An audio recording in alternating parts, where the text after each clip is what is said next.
بسم اللہ الرحمن الرحیم۔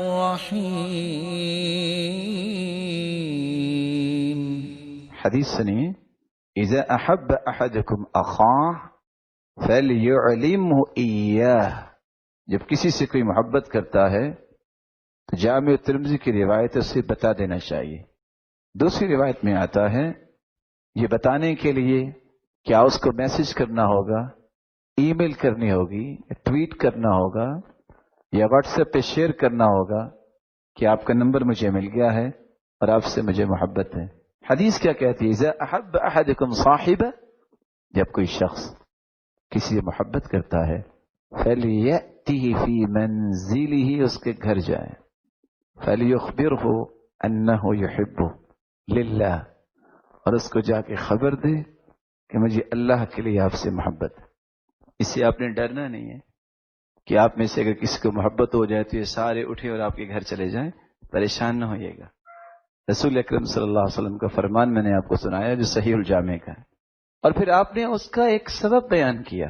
صحیح الجامع کی روایت ہے اذا احب احدکم اخاہ فی اللہ، جب تم میں سے کوئی شخص اپنے بھائی سے اللہ کے لیے محبت کرتا ہے فلیعلمہ، اس کو بتائے، فإنہ ابقى فی الالفہ وأثبت فی المودہ، یہ محبت الفت کو باقی رکھنے اور ثابت رکھنے کا باعث ہے۔ بعض ایسے احساسات ہوتے ہیں جو انسان کو زندگی بھر بھولتے نہیں ہیں۔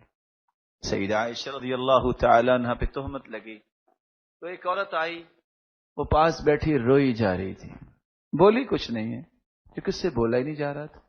سیدہ عائشہ کے پاکیزگی کے بارے میں قرآن اتر آیا اور اللہ نے پورا رکوع نازل کر دیا۔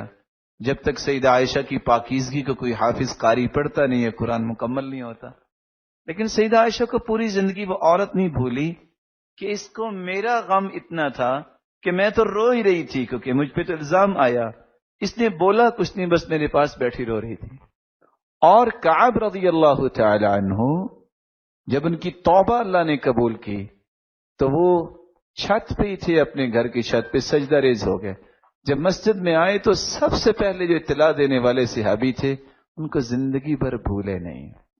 اپنی محبتوں کے زاویے اللہ کی رضا کو بنائیے۔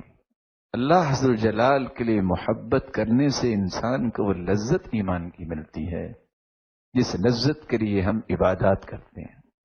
لیکن اس محبت کو گدلا نہ کیجیے، اس محبت کے لیے الفاظ بھی وہ استعمال نہ کیجیے جو بازاری الفاظ ہیں، جو الفاظ عام معاشرے کے لوگ بولتے ہیں۔ کہنا کیا چاہیے؟ احبک فی اللہ، میں تجھ سے اللہ کے لیے محبت کرتا ہوں۔ اور جواب یہ دینا چاہیے احبک الذی فیما احببتنی فی، جس وجہ سے تم مجھ سے محبت کرتے ہو وہ اللہ کی رضا ہے، اللہ اس کے بدلے آپ سے محبت کرے۔ اشہد ان لا